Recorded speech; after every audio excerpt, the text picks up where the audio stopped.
प्यारे बच्चों xylem online Urdu class में सभी को मेरा बरखुलूस आदाब എല്ലാ മക്കളെയും സൈലത്തിന്റെ ഓൺലൈൻ ഉറുദു ക്ലാസ്സിലേക്ക് സ്വാഗതം ചെയ്യാണ്. നാളെയാണ് നമ്മുടെ പരീക്ഷ. വളരെ അടിപൊളിയായിട്ട് ഉറുദു പരീക്ഷ നമുക്ക് സെറ്റ് ആക്കേണ്ടതായിട്ടുണ്ട്. വളരെ ഇമ്പോർട്ടന്റ് ആയിട്ടുള്ള ഒരു ചോദ്യമായിട്ടാണ് സാർ വന്നിട്ടുള്ളത്. എല്ലാ മക്കളും കൃത്യതയോടുകൂടി ചോദിച്ചോ. നാളത്തെ പരീക്ഷയിൽ 100% നിങ്ങളോട് ചോദിക്കുന്ന ഒരു ചോദ്യമാണ് ഗസൽ കെ ബാരെ മേ നോട്ട് തയ്യാർ കീജിയെ എന്ന് ചോദിച്ചു കഴിഞ്ഞാൽ അടിപൊളിയായിട്ട് എന്റെ മക്കൾക്ക് എന്ത് ചെയ്യാൻ കഴിയണം, എഴുതാൻ വേണ്ടിയിട്ട് സാധിക്കണം. ഗസൽ കെ ബാരെ മേ, ഗസലിനെ പറ്റി അല്ലെങ്കിൽ ഗസലിനെ കുറിച്ച് നോട്ട് തയ്യാർ കീജിയെ, ഒരു നോട്ട് തയ്യാറാക്കാം. അപ്പൊ ഗസലിനെ കുറിച്ച് ഒരു നോട്ട് തയ്യാറാക്കാൻ വേണ്ടിയിട്ട് ചോദിച്ചാൽ വളരെ എളുപ്പത്തിൽ നമുക്ക് പരീക്ഷാ ഹാളിൽ, പരീക്ഷ പേപ്പറിൽ അല്ലെങ്കിൽ ചോദ്യ പേപ്പറിൽ ഈ ചോദ്യം കാണുമ്പോൾ നമ്മുടെ മനസ്സിലേക്ക് വരുന്ന രീതിയിലുള്ള ഉത്തരമാണ് അനസാർ ഇവിടെ സെറ്റ് ആക്കിയിട്ടുള്ളത്. ഗസൽ കെ ബാരെ മേ നോട്ട് നമുക്ക് എന്ത് ചെയ്യാം, ഇപ്പോൾ തന്നെ പഠിക്കാം, എന്റെ കൂടെ തന്നെ പഠിക്കാം. ആദ്യം നിങ്ങൾ പഠിച്ചു വെച്ചോ, ഗസൽ ഉറുദു ഷായരി കി ഏക് ഖാസ് സിൻഫ് ഹേ എന്ന് നമുക്ക് എന്ത് ചെയ്യാൻ വേണ്ടിയിട്ട് പറ്റും, പറയാൻ വേണ്ടിയിട്ട് സാധിക്കും അല്ലെ. ഗസൽ ഉറുദു ഷായരി കി ഏക് ഖാസ് സിൻഫ്, ഒരു ശാഖയാണ് അല്ലെ എന്ന് നമുക്ക് പറയാൻ വേണ്ടിയിട്ട് എന്ത് ചെയ്യും, സാധിക്കും. അതേപോലെ നമുക്ക് പറയാൻ പറ്റുമോ, ഗസൽ ഉറുദു ഷായരി കി ആബ്രു ഹേ, ഗസൽ ഉറുദു ഷായരിന്റെ ആബ്രു ആണ് എന്ന് പറഞ്ഞു കഴിഞ്ഞാൽ നമുക്കറിയാം അഭിമാനമാണ് എന്ന് നമുക്ക് എഴുതാം. എന്താണ് ആബ്രു ഹേ അല്ലെ, അഭിമാനമാണ് അല്ലെ, അഭിമാനം. യെസ്, അഭിമാനം എന്ന് നമുക്ക് എഴുതാം. അപ്പൊ രണ്ടെണ്ണം നമ്മൾ പഠിച്ചു.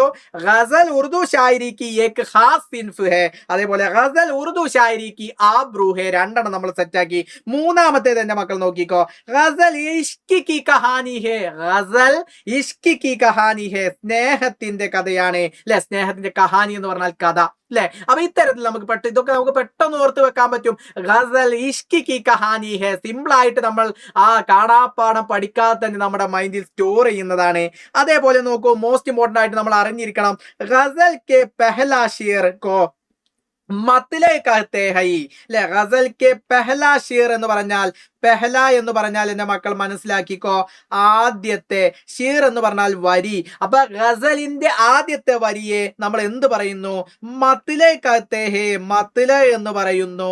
മത്ല മറക്കാൻ പാടില്ല എന്റെ മക്കളെ, മത്ല എന്നാണ് ഗസലിന്റെ ആദ്യത്തെ വരിയെ പറയുന്നത്. അപ്പൊ അങ്ങനെയാണെങ്കിൽ ആദ്യത്തെ വരിക്ക് ഒരു പേര് പറയുമെങ്കിൽ അവസാനത്തെ വരിക്ക് ഒരു പേരുണ്ടാവുമല്ലോ. എന്താണത്, ഗസൽ കെ ആഖിരി ഷേർ, ഗസലിന്റെ അവസാനത്തെ വരിയെ, ഗസൽ കെ ആഖിരി ഷേർ, ആഖിരി എന്ന് പറഞ്ഞാൽ അവസാനത്തെ, അവസാനത്തെ, ആഖിർ എന്ന് പറഞ്ഞാൽ അവസാനത്തെ ഷേർ വരിയെ നമ്മൾ എന്ത് പറയുന്നടാ, വരിയെ നമ്മൾ എന്ത് പറയുന്നു, മക്ത്. അപ്പൊ ഒന്നാമത്തേത് മത്ല ആണ്, രണ്ടാമത്തെ മക്ത ആണ് എന്നുള്ളത് എന്റെ മക്കൾ എന്ത് ചെയ്യുക, മനസ്സിലാക്കി വെക്കുക, നിങ്ങളുടെ മനസ്സിൽ സ്റ്റോർ ചെയ്ത് വെക്കുക. അപ്പൊ ഒന്നാമത്തെ വരിയെ മത്ല എന്ന് പറയുന്നു, അവസാനത്തെ വരിയെ മക്ത് എന്നും നമ്മൾ പറയുന്നു. ഇനി നമുക്ക് ഏറ്റവും ഇമ്പോർട്ടന്റ് ആയിട്ട് അവസാനം പറയാം, ഗസൽ കെ ആഖിരി ഷേർ, ഗസലിന്റെ അവസാനത്തെ വരിയിൽ, ഷേർ മേ ഷായിർ ക, അവസാനത്തെ വരിയിൽ ഷായിറിന്റെ നാം ഹോത്തെ ഹൈ, നാം എന്ന് പറഞ്ഞാൽ പേര്. അപ്പൊ ഗസലിന്റെ അവസാനത്തെ വരിയിൽ ആ ഷായിറിന്റെ പേരുണ്ടായിരിക്കും എന്നാണ് എന്ത് ചെയ്യുന്നത്, പറയുന്നത്.